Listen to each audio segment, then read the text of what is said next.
سیدنا فاروق اعظم رضی اللہ تعالیٰ عنہ کا زمانہ مبارکہ تھا، تو ایک باپ اپنے بیٹے کی شکایت لے کر کے آیا. اس نے کہا حضرت عمر سے کہ میرے بیٹے نے مجھے آج تھپڑ مارا ہے. سیدنا فاروق اعظم جیسے جلالی شخص کی آنکھیں آنسوں سے بھر گئے. فرمایا باپ کے منہ پہ بیٹے کا تھپڑ، خدایا قیامت کیوں نہیں آ گئی؟ حضرت عمر تڑپے، بیٹے نے مارا باپ کو. فرمایا لاؤ اس بدبخت.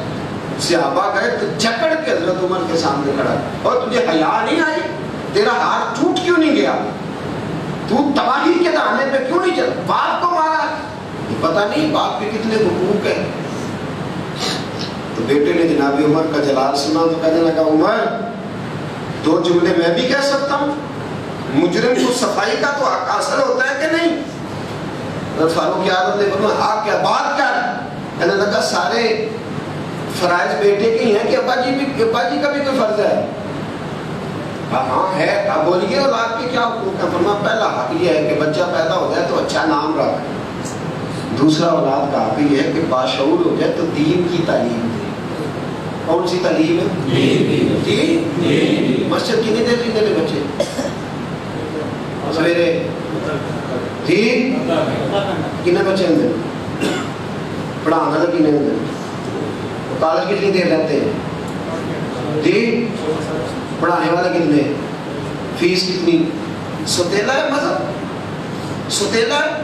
دوسری ماں سے آئیے دین. جب تیرا دنیاوی معاملہ ہو تو تیرے پاس پیسے بھی نکل آئیں جو مرضی ہر طرح. اور یہاں مدارس کے بچے، مدرسے کے بچے صدقہ زکات بھی دینا پڑے تو کہتے پتہ نہیں مولوی کی کرتے ہیں، کس کو لے آئیے، کیسے دیں، کیا کریں؟ خدا نہ سوچو یہ سوتیلا ہے مطلب ہمارا. دین کی تعلیم کا معاملہ آتا ہے تو بچے کو فرائض واجبات ہم سکھانے کو تیار نہیں. ہم اسے مبادیات دین، ضروریات دین سے آگاہ کرنے کو تیار نہیں. اور اسکول کالج کی فیسیں ہم نے منتیں کر کر کے ادا کی ہیں. بچہ ہو گیا کامیاب، اس نے کوٹھی بنا لی ڈیفینس میں. ابا جو کہتا فکر نہ کرے میں منتھلی آپ کو درجہ دوں گا لیکن میرے گھر آ کے ٹینشن نہ میرے لیے بنائیے. حضرت فاروق اعظم رضی اللہ تعالیٰ عنہ کہنے لگے پہلا حق یہ ہے تربیت اولاد کا. پہلی تیری ڈیوٹی ہے نام اچھا رکھ، صحابی کے نام پہ نام رکھ. ہم نے بچوں کے نام کو رکھے ہیں جو نام ہونے نہیں چاہیے، وہ نام رکھے ہیں. الٹے نام کون ڈالتے ہیں؟ پہلے گھر والے پھر بار بار. پھر فرمایا بچہ باشعور ہو جائے تو دین کی جگہ پہ لے جا کے بٹھا.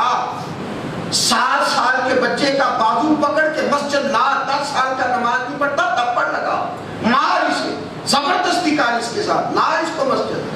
تیری ڈیوٹی ہے، تیری ذمہ داری ہے. اماں اس کی شور مچاتی ہے تو مچاتی رہے، اس کو لے کے آنا تیری ذمہ داری کا حصہ ہے، اس کو لا مسجد. تیسرا حضرت عمر نے فرمایا کہ بچہ بالغ ہو جائے تو باپ کا حق ہے اس کا نکاح کرے، اس کی شادی کرے. یہ 3 حقوق ہے. اب وہ بچہ بولا سیدنا فاروق اعظم سے کہنے لگا ذرا میرے ابا جی سے پوچھے میرے ساتھ کیا سلوک کیا ہے.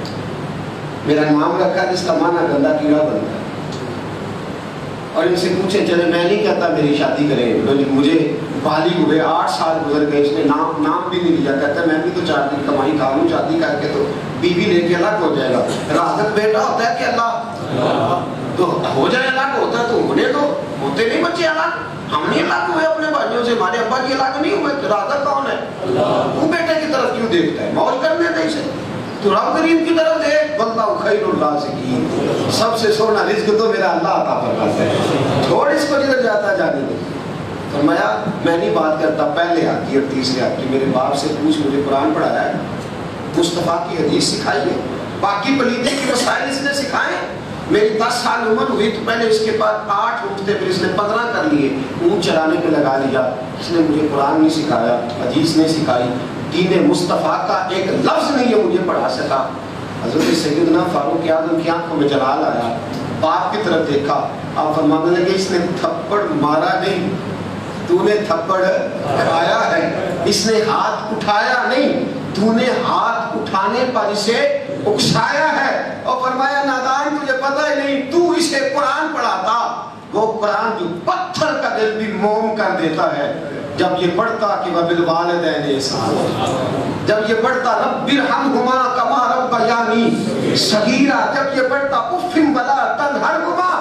فرمایا قرآن اس کے دل سے چھو کے گزرتا تو اللہ نے اسے تیرے حق میں نرم فرما دینا تھا. نے پڑھایا ہی نہیں, تو اسے دین کے قریب لایا ہی نہیں, تو نے مسجد کا شعور دیا ہی نہیں, تو نے دوستو بیٹا کچھ نہ کرے, خالی نماز پڑھے, ہر نماز کی ہر آخری رکعت میں میرے رب نے ڈیوٹی لگا دیا, ربنا اغفر لی والی والی, کمال کر دی میرے مالک نے. فرمایا تو بعد میں ہاتھ اٹھا کے دعا نہ بھی مانگ, میں نے تیری نماز کے اندر ماں باپ کا حق شامل بنا دیا.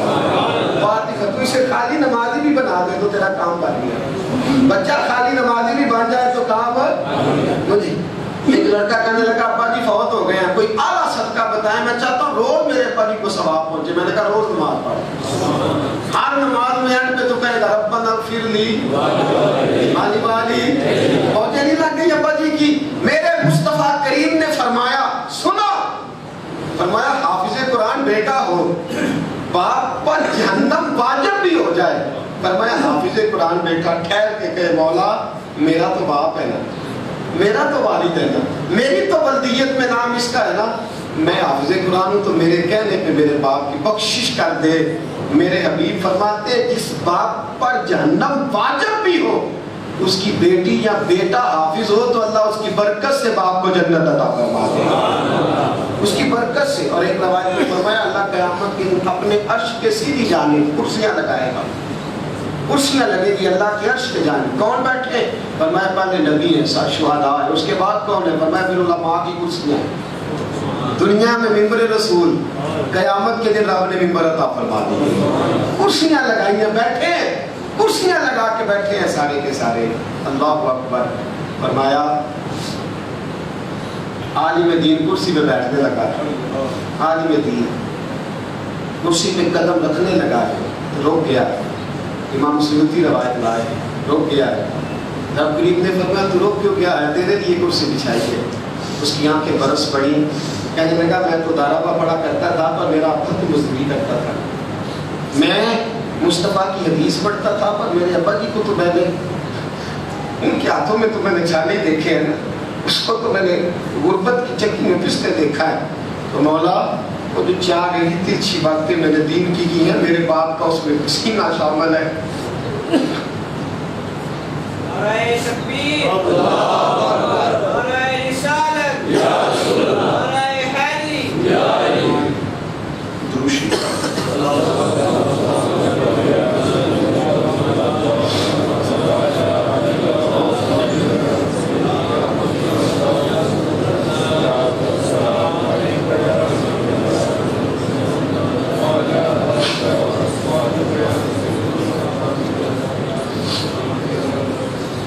نبی کریم صلی اللہ علیہ وسلم نے فرمایا وہ عالم رک گیا اور کہنے لگا مولا میری کوششوں میں اس کا پسینہ, اس کی راتوں کی نیند, اس کے رت جگے, اس کے جگراتے, اس کی نیند کا اجاٹ ہونا سارا شامل ہے. تو میرے مولا باپ مزدور ہوا تو کیا ہوا, غریب ہوا تو کیا ہوا, ان پڑھ ہوا تو کیا ہوا, باپ تو عالم دین کا ہے, باپ تو عالم دین کا ہے. فرمایا رب کریم فرماتا ہے یہ عالم بغیر باپ کی کرسی پر بیٹھنے کو تیار نہیں, اس طرح کرو اس کے باپ کو بھی ممبر عطا کرو, اس کے والد کو بھی کرسی دے دو, اسے بھی بٹھا دو. میرے دوستوں کیسا حسن ہے, کیسی خوبصورتی ہے. کاش میرے اور آپ کے بیٹے دین پڑھنے والے ہوتے. بڑی مشہور روایت ہے, بڑی مشہور ہے, پھر سناتا ہوں. جناب عیسیٰ گزرے, قبر پہ عذاب ہو رہا ہے, تھوڑی دیر کے بعد حضرت عیسیٰ پھر گزرے تو اسی قبر پہ رحمت کے پھول برس رہے. حضرت عیسیٰ کہنے لگے مولا تو بے نیاز ہے, میں جرت نہیں رکھتا تجھ سے پوچھنے کی, لیکن مولا چند گھنٹے پہلے یہاں عذاب تھا, چند گھنٹے بعد یہاں رحمت ہے, یہاں رحمت ہے. میرے مالک ماجرا کیا ہے؟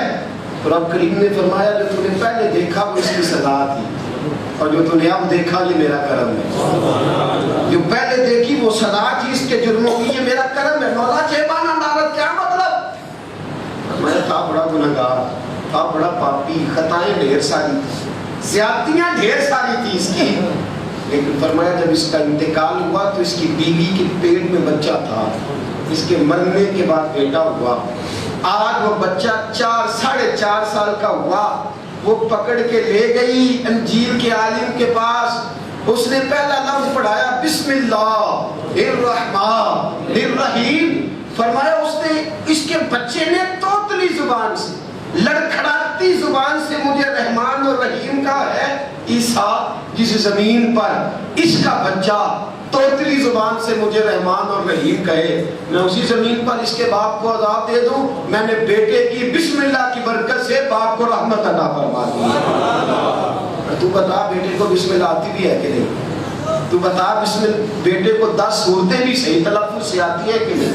اسے نماز جنازہ بھی اس طرح سارے کھڑے ہیں نا پیچھے نیت باندھ کے، اسی طرح بیٹا کھڑا ہے، باپ مر گیا تو ڈھونڈتا پھرتا ہے اسے غسل کون دے گا، ڈھونڈتا پھرتا ہے کہ اسے غسل کون دے گا، کفن کون پہنائے گا، اس کا جنازہ کون پڑھائے گا، تو بھاگتا پھرتا ہے اور خریدتا پھرتا ہے سالے ثواب، آمد مل جائے، قاری مل جائے، قرآن پڑھ دیں۔ اور میرے دوست یاد رکھ، میرے رسول کریم صلی اللہ علیہ وسلم نے فرمایا باپ تو قبر میں بیٹے کی دعاؤں کا انتظار کرتا ہے، قبر میں دعا کا انتظار کرتا ہے۔ تو ہم نے اپنا نقصان کیا ہے، ہم نے اپنے پیر کاٹ لیے ہیں۔ کاش ہماری اولادیں بھی دین جانتی ہوتی، سمجھتی ہوتی، کم از کم حافظ قرآن نہ بھی نہ مولوی بنے، عالم دین ضروری تھوڑی ہے۔ علماء فوج میں ہیں، علماء جو ہیں وہ بہت سارے محکموں میں ہیں، پروفیسر ہیں، لیکچرار ہیں، بہت ساری جگہوں پہ ہیں۔ دین کا علم خالی مسجد مدرسے کے لیے تھوڑا پڑھا جاتا ہے۔ آپ خود آئیں، اپنے بچوں کو لائیں، ضروری آپ کے دین سب کا حصہ، ان کو پڑھیں، ان کو سمجھیں، ان پر عمل کریں۔ میرے دوستو پہلا نقصان دین سے دوری کا یہ ہے کہ ہمیں دین کا شعور نہیں رہا، ہمیں رب کریم کی بارگاہ میں سوال کرنے کا طریقہ نہیں رہا، ہمیں آداب دین نہیں رہے۔ دوسرا نقصان پتہ کیا ہوا ہے ہمارا؟ ہم پریشان ہو گئے۔ دین سے دوری کا نقصان ہے بے چینی، بے قراری۔